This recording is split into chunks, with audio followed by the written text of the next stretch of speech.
Oh, that was a real quote. Cam Newton power, Lamar Jackson speed. I just got to say this. Jalen Milroe, I hope he has an incredibly bright future in the National Football League, and he may have a very, very bright future in the National Football League. But we have to be mindful of our comparisons. Y'all remember Lamar Jackson was a back-to-back Heisman finalist, and he won it. Y'all remember Lamar Jackson put Louisville on the map, not Alabama. Shout out to Teddy Bridgewater and what he did before there as well. Lamar Jackson, Cam Newton might be the best college quarterback I ever saw in my life. Ever. In my life. We got to be mindful with our comparisons, even if we're just talking about them as a runner. Cam Newton, I believe, was more powerful than Jalen Milroe. Lamar Jackson has more speed than Jalen Milroe. I do believe Jalen Milroe is an elite runner, but my problem with our fixation on his elite running ability is, what does that get you in the National Football League if that's all that you have to offer? And the dilemma is, in the college level, Jalen Milroe was just too inconsistent at times as a passer. Is Jalen Milroe a freak as a runner? Yes. In my mind, he is. I cannot name 5 quarterbacks in college that have been better running the football since the turn of the century. I got Lamar Jackson, I got Mike Vick, then I got to start struggling a little bit. Then I start going, okay, maybe Braxton Miller, okay, maybe Terrell Pryor. It's hard for me to find 5. So he's a legitimate runner. But can we be mindful about the comparisons? Because then we start to conflate the entirety of Jalen Milroe's game to Cam Newton's game or Lamar Jackson's game, and that is just an incredibly unfair and inaccurate comment. I don't think it's fair. Like, that's exactly, I don't think it's fair to the young man. I don't think it's fair to Cam Newton. I don't think it's fair to Lamar Jackson. You do definitely have to be mindful of your comparison. So I'm going to say foul as I fumble the pen. Like, those 2 guys that you're talking about, Lamar Jackson and Cam Newton, they're top 3 running quarterbacks of all time. And we saw this year especially, the last 2 years really, with Lamar Jackson, what that dude can do with his arm. He is one of the best quarterbacks in the NFL. So to have a guy in Jalen Milroe be compared, it's not fair. And look, I like Jalen, and I think this quote that we were saying, comparing the 2, it came from the same article that the Shedeur Sanders block we just had came from. So it's just like all these executives and GMs and coaches and scouts, they're all just unloading what they think. And it just takes one team to believe in Jalen Milroe. You can have your thoughts. I can have mine. Shady can have his. I think that the thing about Milroe, and I've said it before, he has that one elite trait that is not coachable. And that's the athleticism, running with the football. He's a little more accurate just on, like, in the pocket throws than you would probably think. He doesn't play on time. He doesn't play on rhythm at times. But when he knows where he's going with the football, and I think that's what scouts and coaches see, is like, we know what he could be. Maybe it's Lamar. It's probably not going to be Lamar Jackson run the ball, but, like, you know, your ceiling is there. If there's a team that can go out there, Acho, and feel like they can really develop this young man, he could be a player in the NFL. I don't know if he's going to be a great player. Let me preemptively ask you this and get ahead of it. When we talk Shedeur Sanders, the conversation was much more critical. When we're talking Jalen Milroe, the conversation is much more uplifting. Who's a better quarterback, Shedeur Sanders or Jalen Milroe? Shedeur. Okay, so why is the dialogue different? So I think for Shedeur, and I've said this, I've been very steadfast with it. I believe Shedeur doesn't have a lot more ceiling to get to as a player. I think he's the most pro-ready right now because he runs a pro system. The arm strength issues for me are a little bit of an issue. That's fine. I think Shedeur takes too many sacks. He's the most pro-ready. I don't know if you put this guy, Shedeur, with great coaching, how much better he's going to get. He's going to be a good player in the NFL. Like that. He's going to be a good player with the right system, right fit. No, Milroe. With Jalen Milroe, he is not even remotely close to the quarterback right now that Shedeur Sanders is. But when you talk about Jalen, and I've said this before as well, I've been very steadfast to say this, when GMs and teams look to what the ceiling could be with Jalen Milroe or with prospects, that's why you see reaching in the first round. I believe that teams out there think that the ceiling of Jalen Milroe can surpass the ceiling of Shedeur Sanders. Yeah. Shady, fair, foul to compare Milroe to Cam? That's foul. It's foul. Well, even before I get to that, I just want to paint this picture for y'all. You see how the narrative of if I like somebody, if I don't like somebody, they don't. It's obvious that the media don't not like the Deion Sanders era he got going on in Colorado, they do not like Shador because you're going to find a reason to tell me that Jalen Milroe is going to have this high ceiling. You gotta try to sell that on me. With Shador, you're trying to sell that he's not that good of a leader and all this stuff off the field. You're trying to sell that without him having no type of criminal activity or nothing like that. You get what I'm saying? They're trying to sell that to you, though. Okay, let's get to Jalen. When he decided to come out, and it went over every platform that he's going to the NFL, I watched you, and I watched James Jones say, why he going to the league? Now we sit up here telling us that, yo, he has a chance. What? Everybody has a chance. I'm not going to knock the brother, but we watched him play.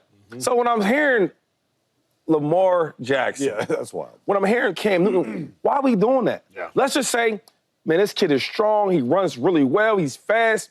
And he has the potential to be a good prospect in the NFL if he's coached the right way. There's nothing wrong with that. Fair. Right? Because I'm starting to really feel like, man, since I've been on this media thing, people really don't respect real good athletes. I'm learning that. Wait, break that down. I'm learning that because, like, how can you watch him at Alabama? You watch Cam Newton at Auburn. You watch Lamar Jackson at Louisville. Not no SEC team with all these great players, and y'all put them in the same breath. How's that even work? It's like everything them dudes done did in college is like they one of the best players to ever play college. How are we putting them in the same category? Right? And I think it hurts this player because one end is, all right, well, we might draft him. We get fans excited. Oh, my God, they said he might be the next, this, and that third. Then he gets there, and he's not that. And that's not his fault. That's good. You get what I'm saying? It's just like, No, that's good. yo, we got to really, like, start.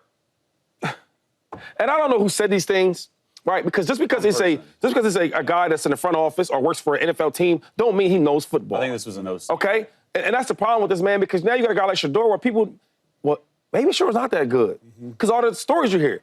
And they hear Jalen Milroe, well, man, maybe he's better not throw it. Yeah. And when you watch him, for sure. When I watch him play, I watch him do. He throws the deep ball actually pretty well. Jalen? Jalen, Yeah. Okay? Now, you are throwing to probably the best wide receiver in football. Ryan Williams. Okay, Ryan Williams, I watched him make some catches that was uncatchable. And then the Shea guy goes to the crib. So true. But you get credit for the yards. Cool. I watched some runs he had. Now, he had some elite runs, speed. Actually, his running vision was really, really good.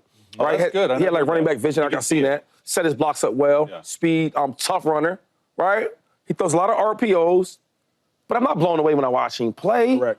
But no one is. Well, you got to be blown away somewhere when you say Lamar Jackson and freaking Cam Newton. And that's one person. I don't want to lose the fact that it's like it only takes one person, and there could be one team out of the 32 be like, I believe in our development system at the quarterback position. We want to take a flyer on. And I think, Shady, the reason why these guys, including Jalen Milroe, are getting pushed up the board a little bit is because of the lack of quarterback prospects in the draft.